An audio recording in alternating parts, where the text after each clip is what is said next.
We're ready for our opening statements, and Congressman Akin, you're first. Go ahead. Well, thank you all very much for allowing us to have this chance to talk about things that matter, about our families and about our country. I'm an engineer. I served as an officer in the Army and worked for IBM, where I met my dear wife of 37 years. We have 6 children, 8 grandchildren. 3 of my sons went to the Naval Academy, served in the Marine Corps, and one of them's in the Mediterranean right now. I'm also fortunate to have both of my parents alive. Dad's 91. He served under Patton, World War II, and he's actually joining us right here in this convention. And as you can imagine, I have a great love for our country and for the American dream and the things that made us who we are. But my sense is that things are not all right.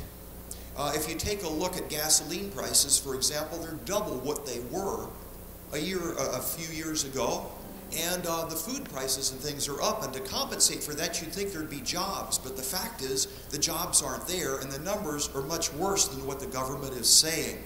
We also have the $16 trillion of debt, a trillion plus deficit every year, and all of these things are like little red lights on the dashboard telling you something is not right. And I believe that we have forgotten the secret of what made America such a special country. And that is something which we see being destroyed right in front of our very eyes.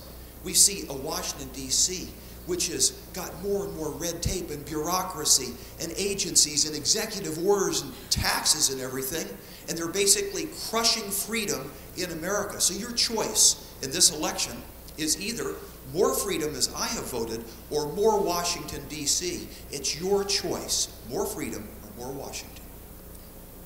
Claire McCaskill. Thank you to the Press Association. It is great to be here, and thank you to both Todd and Jonathan for being here today.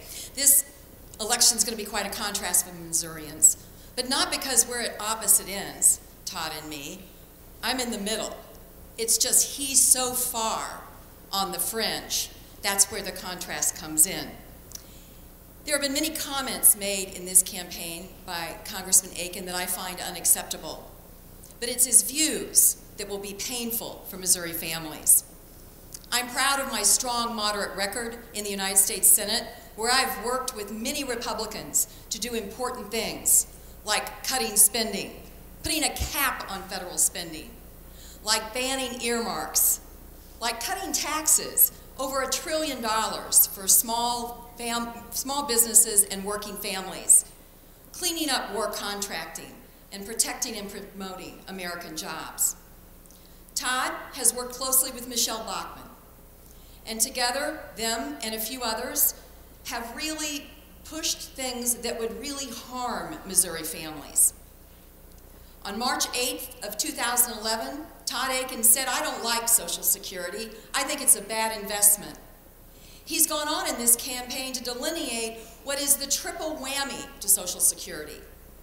Not only does he not like it, he would privatize it, put it on the roller coaster of Wall Street.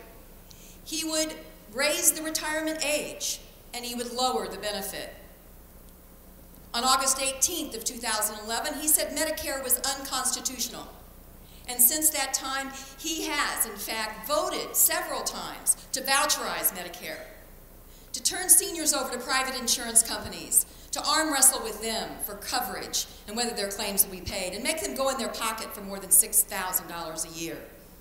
I believe we can lower the deficit and debt, but we will not do it. We should not do it. We cannot do it at the expense of these important programs for seniors.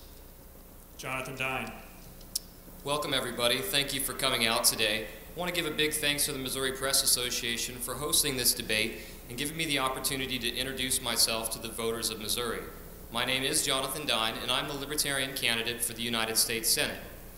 Like many of you, I'm tired of the constant fighting of the Republicans and Democrats. Beating the other team has become more important than finding solutions to America's problems. America is now on the verge of a financial collapse, and both parties are to blame with their reckless tax, borrow, and spend policies. Neither party is seriously about balancing the budget or lowering your taxes or restoring your personal freedom. For as long as I can remember, and most of you as well, Republican and Democrat politicians have offered up solutions. But America's problems have only gotten worse. Higher and higher taxes, more intrusions in your business, in your personal life. Enough is enough. As a Libertarian senator, I will stand up for your personal freedom. I'm socially accepting and tolerant. I will stand up for marriage equality, the legalization of marijuana. I'm also fiscally responsible. I want the government to be a good steward of your tax dollars. I'm tired of the reckless spending and the reckless earmarks. As your senator, I will vote no to reckless spending, vote no to any legislation where spending exceeds revenue. I will also advocate on the part of a balanced budget amendment. The government should live within its means, just like the people of Missouri. Supporting my candidacy means supporting a drastically smaller government and lower tax level across the board. We do not need politicians telling us who we can love, what to do with our own money, or what we can do with our own body. Be Libertarian with me, November 6th.